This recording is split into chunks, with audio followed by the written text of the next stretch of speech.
Salut les gens, j'espère que vous allez bien. Alors aujourd'hui on se retrouve pour l'épisode 5 des Fire News. Cet épisode 5 je vous le fais un peu tardivement parce qu'en fait j'ai cassé ma lumière. La semaine dernière justement en rangeant mon matériel après avoir tourné les Fire News de la semaine dernière, j'ai cassé mon ampoule. Du coup j'ai dû en racheter une autre. Amazon, vous connaissez, ça a pris une semaine. Et du coup j'ai pu tourner 0 vidéo. J'ai racheté une lumière, elle est bien meilleure. Et du coup maintenant, je pense que là mes vidéos seront un peu plus belles et ça sera plus plaisant pour vous à regarder. C'est pour ça d'ailleurs que je sors cette vidéo un peu tardivement cette semaine, j'en suis navré. Mais bon, ça me fera un peu plus de news à aborder cette semaine car j'ai pris les news de la semaine dernière et les news qui sont tombées en début de semaine, j'ai eu lundi et mardi. Et du coup je vais pouvoir vous faire un bon résumé pour cette semaine. Alors comme d'habitude, avant de commencer cette vidéo, je vais toujours te demander de t'abonner, je vais te demander de liker cette vidéo si tu l'apprécies, je vais te demander de la commenter si tu as des choses à dire et je vais te demander de me suivre sur Instagram aussi, comme ça on pourra échanger des choses. Et c'est parti pour cet épisode des Fire News. Alors première news, cette news ça me fait un petit pincement au cœur d'en parler parce que c'est vraiment une news un peu sensible. Comme vous le savez déjà, comme je l'ai déjà mentionné dans les précédents Fire News, Kanye West se présente aux élections présidentielles américaines. On le sait tous et jusqu'ici tout va bien, on va dire. Et la semaine dernière, en début de semaine, il a donné son premier rallye, il a donné son premier discours afin de convaincre les gens de voter pour lui et ça s'est pas vraiment passé comme prévu, comme d'ailleurs toutes les apparitions de Kanye West. Lors de ce discours, il a abordé vraiment des sujets sensibles comme la religion, l'esclavage et l'avortement. D'ailleurs, c'est sur ce point-là que son discours a fait polémique car il a fondu en larmes, il a littéralement fondu en larmes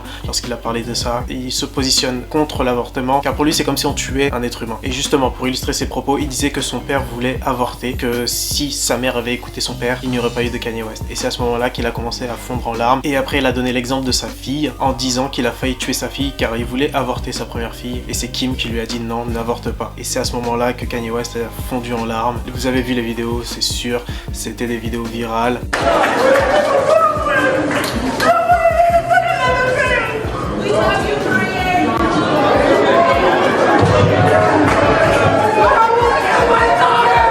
Tous les médias ont écrit des articles sur ça, en faisant passer Kanye West comme étant fou. Et après ce rallye justement, s'en est suivi sur Twitter une série de tweets attaquant Kim Kardashian et Kris Jenner, qui est sa mère, en disant que North West, la fille de Kanye West, n'aura pas à faire ce que sa mère a fait, c'est-à-dire une sextape produite par sa mère, et qu'elle n'aura pas à faire des shootings Playboy produits par sa mère aussi. Et du coup, après cette série de tweets, tout le monde a pensé que Kanye West était complètement fou et qu'il était dans un épisode bipolaire. Et tout le monde se préoccupe vraiment de son état mental. Franchement, j'espère que Kanye West va bien et que sa santé mentale va s'améliorer. D'ailleurs, je ne l'ai pas oublié, il devait sortir un album vendredi dernier, il ne l'a pas fait, mais bon, j'étais déjà préparé, je vous l'avais dit dans la vidéo précédente, je le savais déjà, mais cependant il a sorti la cover de cet album, et du coup peut-être qu'un projet va sortir, mais bon, il ne faut pas trop s'emballer, c'est Kanye West, peut-être que ça va sortir, peut-être que ça ne sortira pas, ça dépend de son humeur, et on verra ça. Alors, deuxième news, la deuxième news est une news improbable, c'est une news qui m'a fait vraiment plaisir, parce que c'est une news dont je ne m'attendais pas du tout, c'est Virgil Abloh qui va collaborer avec Mercedes.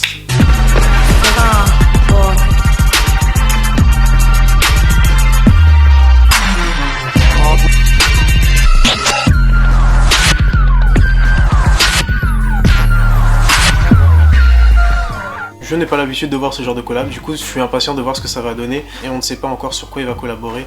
Est-ce qu'il va collaborer sur le design d'une nouvelle voiture? Est-ce qu'il va juste faire quelque chose sur l'apparence de la voiture comme ce qu'il a fait pour l'avion de Drake? Je sais pas si vous avez vu les visuels, je vais vous le montrer. Mais moi je pencherais plus pour la deuxième option parce que je ne pense pas que Mercedes donnerait comme ça le design d'une voiture à quelqu'un externe dans l'entreprise. Mais bon, peut-être que ça va se faire, on ne sait pas. Virgil Abloh nous surprend tout le temps, du coup peut-être que ça va aboutir à quelque chose de vraiment exceptionnel, on verra ça. Mais en général, j'adore voir Virgil Abloh exercer son talent dans d'autres domaines que la mode. Je suis impatient de faire cette collab. Ça ne sera pas forcément pour moi, vu que je ne suis pas un client Mercedes. Mais bon, juste pour voir, ça sera intéressant. Troisième news. Alors, je suis sûr que vous avez adoré l'album de Gunna qui s'appelle Wanna. Je suis sûr que vous l'avez adoré. Et ben, Gunna vient de rajouter 8 titres à cet album. Il vient de sortir la version Deluxe. Il a ajouté 8 titres qui sont terribles. Je vous conseille d'aller les écouter. Déjà que l'album était quasiment l'un des albums de l'année, alors là il l'a juste perfectionné. Cet album est incroyable. Je pense que si vous me suivez sur Instagram, j'ai dû beaucoup vous saouler avec cet album parce que dans quasiment toutes mes stories je mets un son de l'album. J'écoute vraiment tous les sons. Mais si je devais en retenir que deux, je pense que je garderais le son Met Gala et le son On Camera. Il est terrible, ces sons-là sont terribles. Gunna, merci pour ta contribution.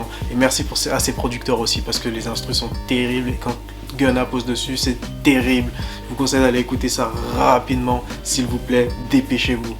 Alors 4ème news, cette news va parler de mon gars Elon Musk. C'est la première fois que je parle de lui ici, mais Elon Musk c'est mon gars. Je suis son parcours depuis très longtemps, parce que pour moi c'est un innovateur, c'est un créateur, c'est quelqu'un qui est présent dans beaucoup de domaines importants et c'est quelqu'un qui va faire de grandes choses. Alors si vous ne connaissez pas Elon Musk, je vais juste citer ses sociétés: Tesla, SpaceX, créateur de PayPal, Hyperloop et bien d'autres. Franchement, si vous ne connaissez pas cette personne, allez vous renseigner sur lui et vous allez vraiment être étonné de tout ce qu'il fait. C'est un touche à tout. Alors la chose qui me fait parler de lui aujourd'hui, c'est le fait qu'il possède une société qui s'appelle Neuralink, et cette société souhaite créer des puces à mettre dans le cerveau humain, histoire de diffuser de la musique, histoire de guérir des maladies, histoire de guérir de TOC, de choses comme ça. Et comme cette puce sera directement dans le cerveau, cette puce pourra contrôler beaucoup de choses. Moi, franchement, ce genre de choses, ça m'intéresse pas trop, ça m'enchante pas trop, parce que j'aime pas trop le mélange entre la technologie et l'humain. Le jour où la machine dépassera l'humain, on aura un sérieux problème. Du coup, je pense que ce type d'idées sont intéressantes, mais franchement pas nécessaires. Alors, dernière news, comme vous devez le savoir forcément, parce que je vous l'ai rabâché plusieurs fois, Virgil Abloh a sorti sa collaboration Off-White